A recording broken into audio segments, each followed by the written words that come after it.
अच्छाई से, कम से कम वो शराबी दोस्तों के चक्कर में तो नहीं पड़ रहा है, कम से कम इसी बहाने वो जुड़ा है धर्म से, ये भी एक ठीक है माध्यम है। ठीक है गुरुजी। श्रीमन नारायण जी।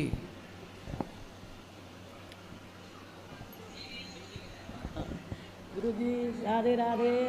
मैया पर आपने कथा में कहा था ना कि कुछ आप कपड़े पहनने के लिए लड़कियों को कहते हो कि अच्छे वस्त्र पहने जाए, पर लड़कियां कहती है माय लाइफ माय चॉइस। पर गुरुजी मैं बहुत बेकार बेकार कपड़े पहनती थी, शॉर्ट्स वगैरह, पर जब से आपसे जुड़ी हूँ मेरी लाइफ बदल गई।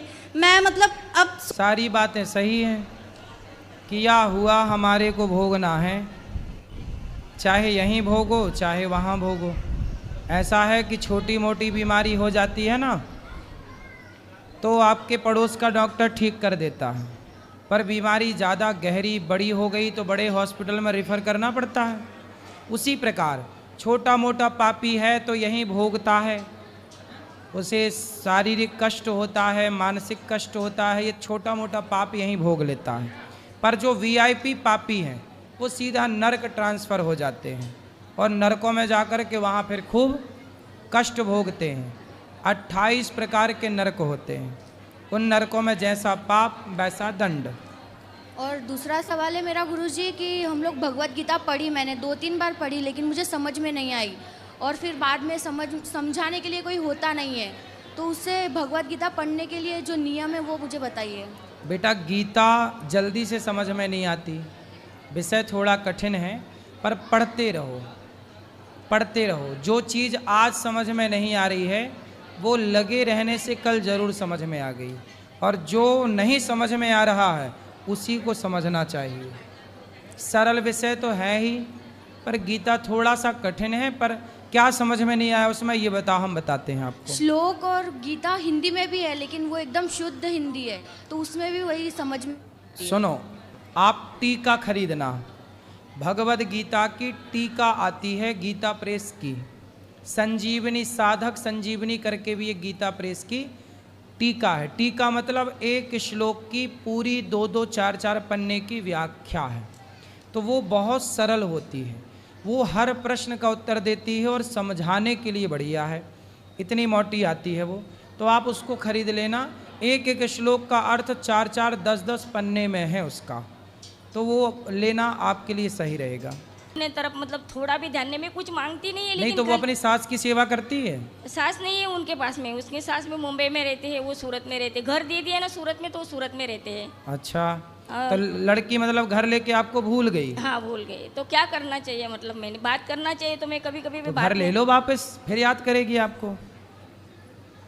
पैसा भी दिया था मैंने बनवाने के लिए, 2.5 लाख रुपया दिया कि तुम अच्छे से बना लो। हाँ। और फिर रहो, तो पैसा भी दे दिया, तो पैसा भी आधा दिया और आधा देने के लिए झगड़ा करने लग गई थी कि भाई मैं नहीं दूंगी अभी।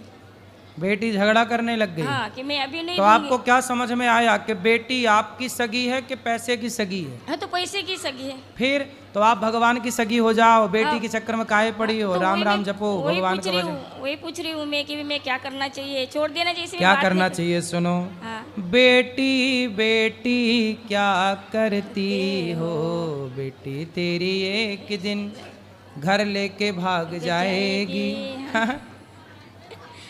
तो ये बेटी है आपकी, घर लेके चली गई। चले गए। अब एक आपके पास केवल भगवान का चिंतन है, भगवान आपके हैं, ना बेटा आपका ना बेटी आपकी। संसार पैसों का भूखा है, बाप भलो ना भैया, सबसे बड़ो रुपैया। कलयुग है, यहाँ बेटियाँ भी आजकल माँ को चकमा दे के फरार हो जाती हैं। सारी नहीं, पर आपकी तो भाग ही गई। अब ना देना घर दूसरा। नहीं, अब कहीं के लिए गुरुजी अब बताइए, आप 26 तारीख को छोटे बहू बेटे के साथ आ रही हैं। आपके साथ नहीं आई? चलो आ तो रही हैं, उनके लिए वो ज़्यादा प्यारी बहू होगी, आप थोड़ा कम नंबर वाली होंगी। आप कितना दहेज लाई थी और छोटी बहू कितना दहेज लाई थी? अब समय के हिसाब से सबका जैसा था। पहले ये बताओ, आप ज़्यादा दहेज लाई थी कि छोटी बहू?